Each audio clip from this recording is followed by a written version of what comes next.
through our existing draft of the report today. And I think we can kind of just jump into that. This is going to be relatively informal. There's no official approval today. This is just everyone having a chance to give feedback on the report. We will have in a month or so another meeting or possibly sort of an email sent out for final approval of the report. But at this point, any comments or suggestions that we could get from you all, Emma will take notes as we go, and we're happy to discuss the data. And we can sort of land on what you all need us to, changes you need us to make before we finalize the report, and then approval will come in that meeting or email in about a month. I am going to first share my screen.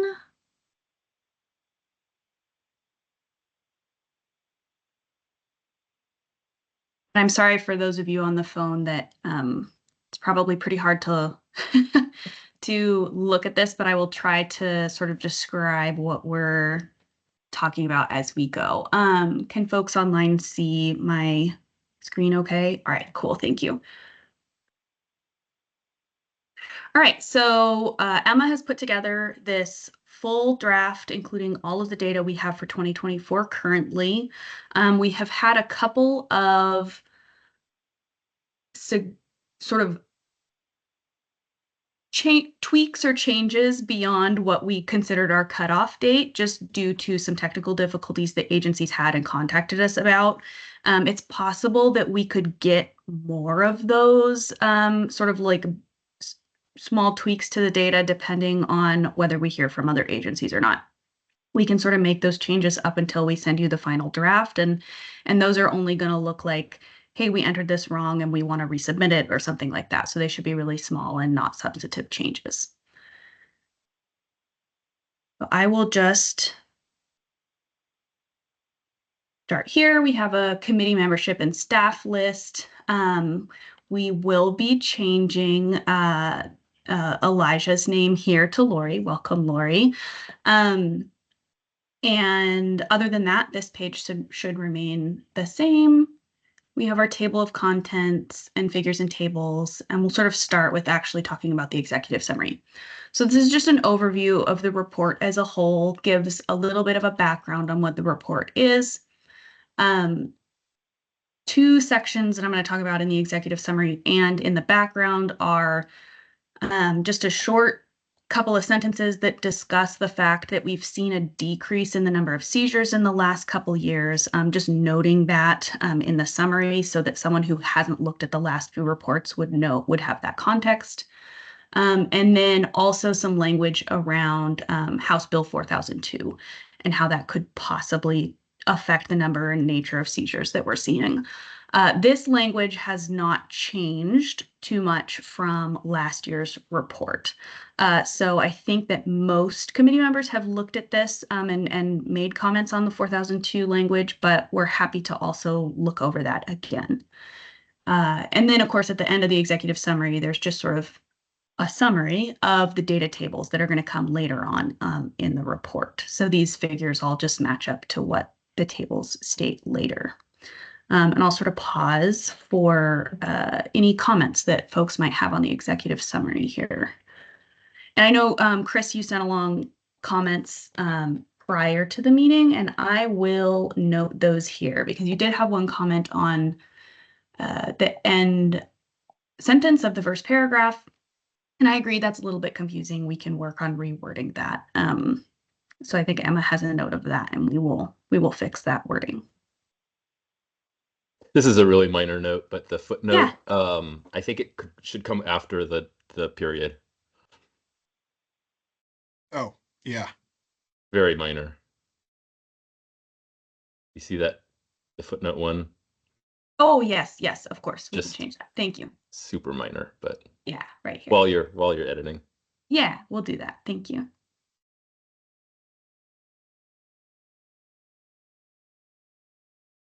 Okay.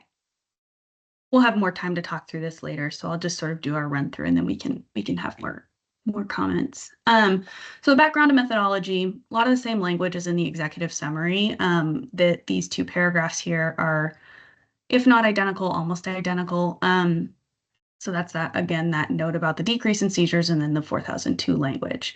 But this also just has sort of a better explanation of how we track seizures and dispositions and sort of the nature of the data collection and the fact that we see long periods of time between seizure and disposition reporting and how that can sort of affect how the data look year over year. So this is just hopefully helpful to folks who are maybe thinking about trying to track from one year to the next or from a single seizure through the process. It's a little bit difficult to do just because of the time that it takes for dispositions to occur. So a lot of the language in here discusses that. And then we also have a short paragraph explaining in a little more detail the dashboard that we have available. So if folks are looking for further information throughout the year, they can go there. And this is sort of just explains that.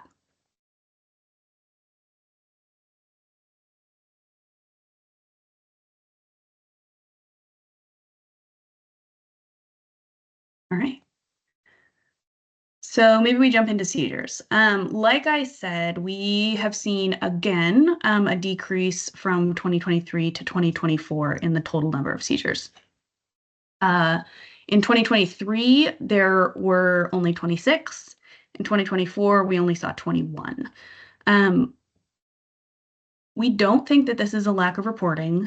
I think that many years ago, there were lots of agencies that didn't know they were supposed to be reporting, and we've done a lot of work to fix that and make sure that all the agencies are aware of the reporting requirement and the way for them to report on our website. And I don't think that that is an issue any longer. I think that there truly just are fewer seizures occurring.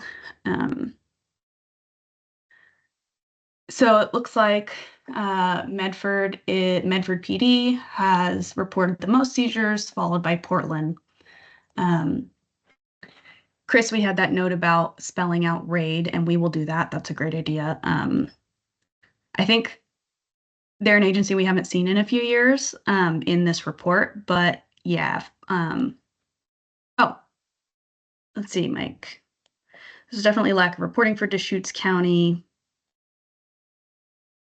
Okay. Sorry, I didn't want to interrupt you, but yes. Oh, please do.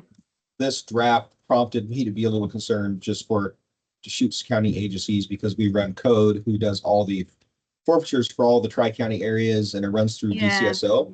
We've had seizures and they're not on here. So, okay. And yes, that just triggered, they've had some turnover at sheriff's office in a whole bunch of areas. So they remain aware of that and there'll be a late report, but at least they'll be reporting. Okay. Yep. Yeah. Thank you. Continuing with that, sort of on that, I had an interesting exchange with a couple of prosecutors in Deschutes County, and I think I have a bit of an explanation for why there might be some underreporting from their end as well. I don't know if we want to get into it now or save it for later, but I don't think they're reporting. Okay. Yeah. I mean, I think we have the time now if you want to discuss it. So I represent the state police in civil forfeiture. And as, of course, as the panel knows, civil forfeiture took about a 2-year hiatus when there was a ruling out of Yamhill County that changed, really in many ways made it a very, very difficult thing. That came back when the Supreme Court handed down a decision. And when it did, my client, state police, began to sort of look in their backlog, and we've been meeting with them to kind of pick things up. And one of the things they pointed out was that there was stuff from Central Oregon, Deschutes County, that in fact did not have judgments of forfeiture. So it was items that had been seized by the state police working with the narcotics team in Central Oregon, but the prosecutors, despite the fact that they got the words forfeiture on the criminal judgment, did not apparently take the second step and apply for and move the court for a judgment of forfeiture. And I suspect that because there's no judgment of forfeitures, that those forfeitures are not being reported either. I'm in a weird position as a prosecutor for the state about sort of addressing that with Deschutes County, but I think there may be some general misunderstanding about how the forfeiture process works out there in the DA's office. Okay. Yeah, that's really helpful information. Thank you. I think that we can probably reach out to all agencies again and or I guess Deschutes directly and say just a little reminder of sort of what the reporting requirements are, where that is. I know that for interagency teams, I think there's sometimes I don't know if confusion is the right word about which agency is reporting this, right? And so who's making the report? And I think that that's often where we miss reports is interagency teams. So I think that that has Yeah. happened in the past for sure. And if Deschutes is, involved in one or multiple of these teams, I could see how that could also contribute to Sure. some reports that'll be made. Okay, thank you. That's a really good note. So yeah, so if we have extra reports made later on, depending on sort of when those come in, we can try to get those into this report. But if the timing is such that that's difficult, they will show up on our dashboard in the following quarter after they're reported. So yeah, depending on timing, we will do our best to get those included in this report.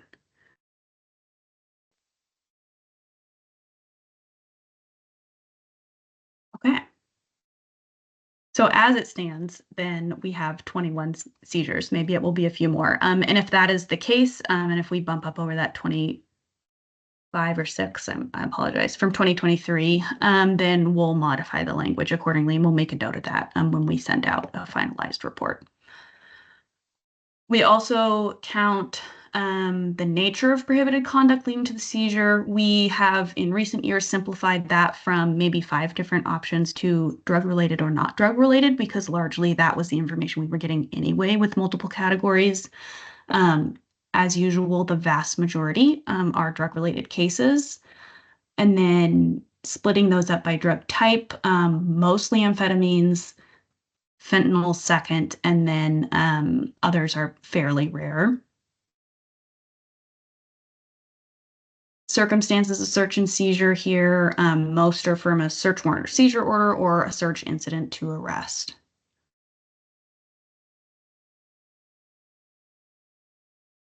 All right, and then this is the second report where we have included demographic information about the person from whom property was seized. We formatted this exactly the same as last year's report, just for consistency. And it's sort of a simple way of reporting it. So mostly male individuals, mostly white individuals, and about half Hispanic individuals.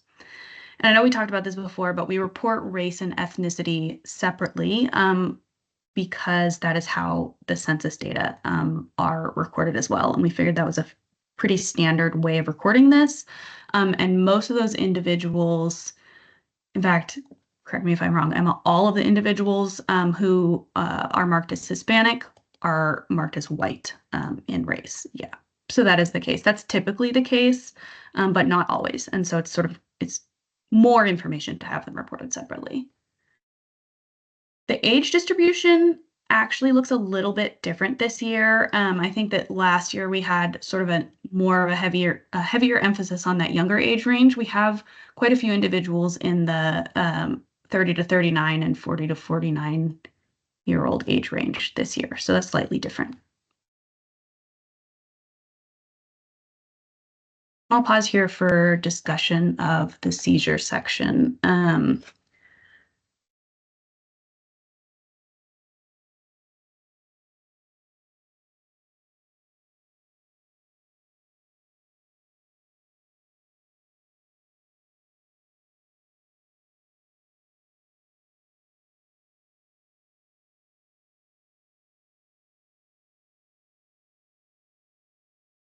Okay.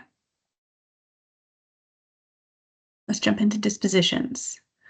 Yeah, so we have a little bit of a just a reminder here about the fact that we're not going to see the same case displayed we're often not going to see the same case displayed in seizure and disposition of the same report. And then we have a breakdown here of the statute, how the statute mandates that funds are distributed. Chris, I agree. We should have a label on this as a figure. I think we have in the past, and it's somewhere along the way we lost our label, but we will add that back in and then include it in our table of contents and figures and tables.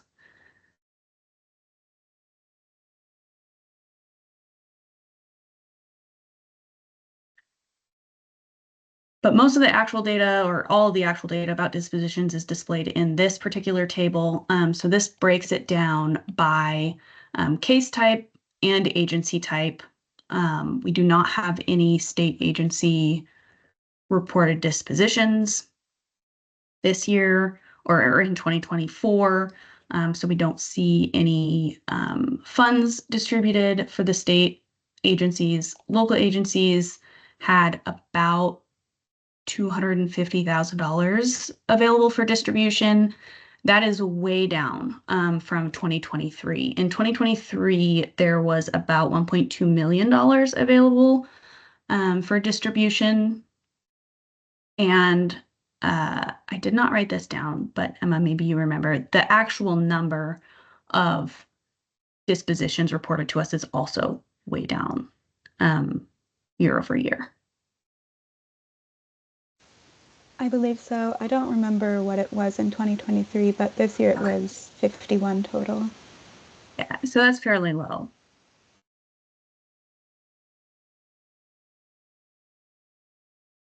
Mm.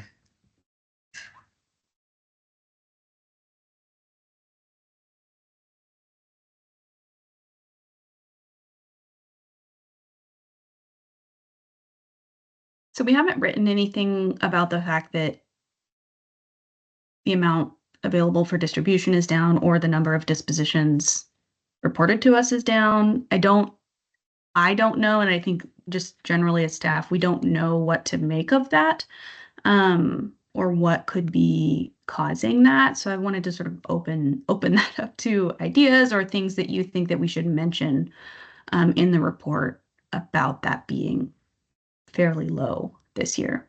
I will say over the course of many years, it has consistently gone down, but this seems like a pretty significant drop to me year over year. Yeah, I mean, I think since the Yamhill case came out, I know of Douglas County and Deschutes County that were doing civil forfeitures, but none others. And one of the problems with the case is that a lot of district attorneys decided that they were at risk of losing their criminal case if they resolved the civil forfeiture case because the appellate court had said it was effectively a part of it was a criminal action. So they were worried that they'd be collaterally estopped from prosecuting criminally if they resolved the civil forfeiture case. And I think that many counties abandoned civil forfeiture altogether. And criminal forfeiture was never used very widely. We were encouraging people to use it more and more. There are some benefits to that, but somewhere along the line, I think that agencies, in particular, district attorney's offices, probably those that started doing it in that right around that time period may have kind of really focused entirely on the criminal side and not on the more administrative side that forfeiture cases require, including things like reporting. And like my concern is like if prosecutors are not seeking judgments of forfeiture, then the agency that has the asset does not have the legal authority to dispose of it, but they probably are, in which case it puts them at risk of, I think, accusations of, torts of conversion and things like that. So I'm almost wondering if maybe now that the Supreme Court has sort of brought back civil forfeiture as it was always sort of understood, that maybe maybe there should maybe perhaps in my office so we can make more of an effort to sort of help prosecutors understand that it's not just the criminal case. You have to then get petition the court for judgment of forfeiture and then make and do all of the reporting to this committee, which I think is probably widely misunderstood at this point. Okay. So do you think that there is a chunk of language we should be including in the disposition section here that sort of explains why we would see this dip? Well, no, because related it's to really those just cases? speculative. Okay, But I think that helps explain the trend down, okay, the sudden drop down. It's like civil forfeiture is largely abandoned in Oregon for a couple of years, and then it's it was probably what forfeitures were happening were probably mishandled. okay. All right, thank you.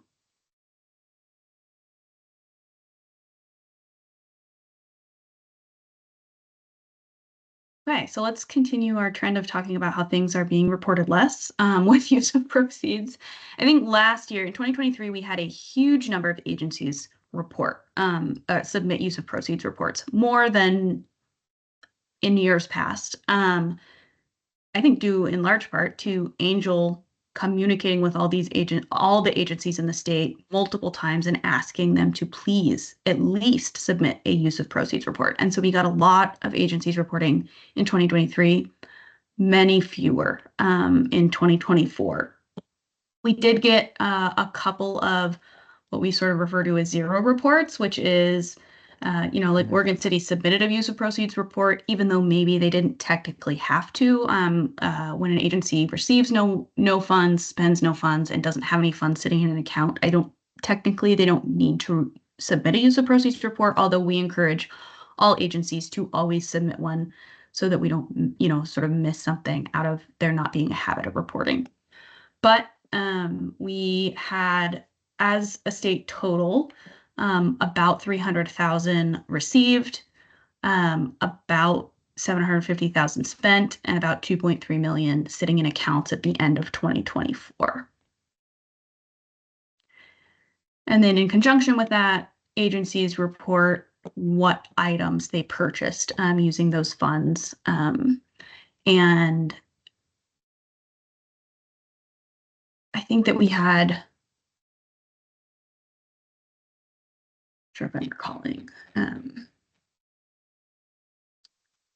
Yes, Douglas County. Yes, thank you, Chris. This is Douglas County Sheriff's Office. I think typically for these two tables in particular, we try to use the exact language, particularly in this section here for the reported items, the exact language that the agencies submit. But yeah, we're happy to add Sheriff's Office to Douglas County. I think that makes it a lot clearer to the reader. We do minimal editing over in the reported items section, sometimes add commas or things like that, but we want the exact items that they reported to be reflected in the report, which is why the formatting is a little bit odd. Thank you, Angel. Yeah, so use of proceeds is one we really commonly get late, so we'll try to take those and add them into these tables right up to the deadline. So I guess Cottage Grove and Philomath will be added as well.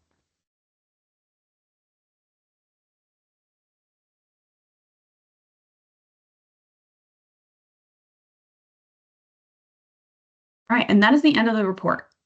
So we have quite a bit of time left. If you all have other things you think we should be adding or changing, or we're just happy to discuss anything that the data contain, just leave it open for a minute if anyone has any comments.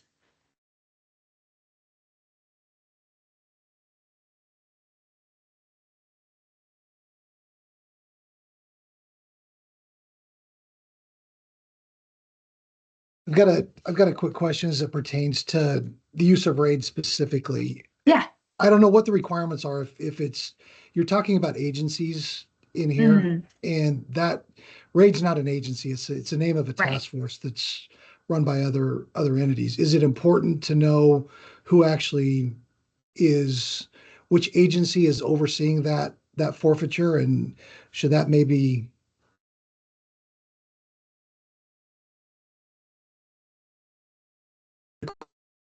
that information? I mean, I think that is important information. That's not always how it's reported to us. So whoever's filling out the form for RAID has written in RAID as sort of the reporting agency. And so sometimes just based on sort of an email, we can tell which agency is actually reporting that. But if this is how they report the information, that's how we put it in the report historically. And because there used to be many more of these interagency narcotics teams reporting sort of at the team level, that was a lot more common. It looks a little bit out of place now, maybe, but that is traditionally how Okay. we've done it. I think that we could go down to the agency level, and that actually is easier for us to track, right? If we had multiple reports from RAID, it's possible that two separate agencies involved with RAID have reported the same incident twice, and that is an issue we used to face. We haven't had that in a few years, just because there aren't that many seizures being reported, particularly by these teams. But if you, as the committee, think that this should be reported by the agency specifically, that's absolutely something we can do. And if we get a report that just says RAID and we're not able to tell, we can of course contact that person and ask which agency specifically is reporting this, and we can use that information instead.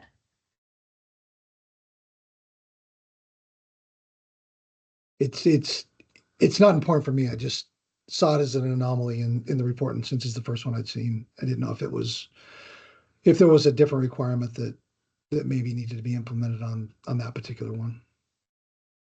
To my knowledge, there's no specific, like, sort of statutory answer to that question. I think it's just however it comes in the report is usually how we record it. But I think that's something that would ultimately be up to the committee. So you all could decide that.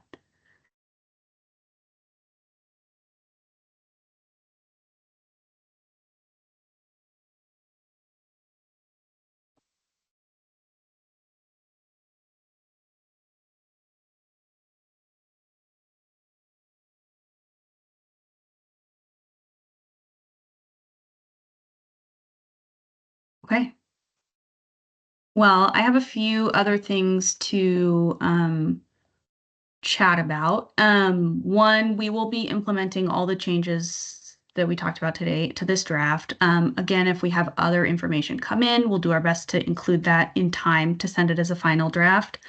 We will also prepare a dashboard update to go out at the same time that we submit this report to the legislature. So typically we update the dashboard just on a quarterly schedule. This one will just click update sort of at the same time as we publish the report, so that for one quarter, the data in the report should match exactly what we're seeing on the dashboard. Then of course the dashboard will progress and have more information in it than this current report. But when the final report comes out to you all for approval, that will also include sort of approval of the dashboard as the data stand. We have tried, I think twice now, Angel, right, to schedule a meeting with enough committee members in attendance to get sort of formal approval of the report. We haven't been successful in scheduling that. In years past, we've been able to do sort of an email final approval where staff will send out the draft and the link to the dashboard and ask that everyone in the committee respond either affirmatively, or if you do not respond, we take that as sort of formal approval of the report. And if we get a majority of the committee members approving, then we go ahead and publish to our website and send that report off to the legislature by the end of April, which is when the report is due. Is that an okay method for us to use this year, since we're having trouble scheduling a meeting for everyone in the same room at once? Or would you all like us to try sort of probably an earlier April? We would try to schedule another meeting in early April, as opposed to late April. I like the idea. Okay. I think the procedure works, but I would recommend we make sure that everyone respond. That we don't take a lack of response as an acceptance, but rather like get on the case of whoever's not responding and just ask them if they either accept or don't, just so that we have a clear record. Okay. Yeah, that sounds great. And Angel and I are happy to bombard folks with emails and calls if necessary, towards the end. Okay, cool. So we will plan on doing that. I think we lost Elijah somewhere along the way, but I think today was his last meeting. So Elijah's been on AFWAC for a very long time and has been a very valued member. We are going to miss him, but we have Lori here. So welcome, Lori. I don't know if you want to give a short introduction. I'll open it up to you for just a minute to say hi. Hi. So sure, I've been mostly a career prosecutor for over 24 years. I was first exposed just for purposes of forfeiture to forfeiture back in the late 90s when I was in Josephine County. So I've kind of I have some knowledge, probably just enough to be dangerous. My dog is barking.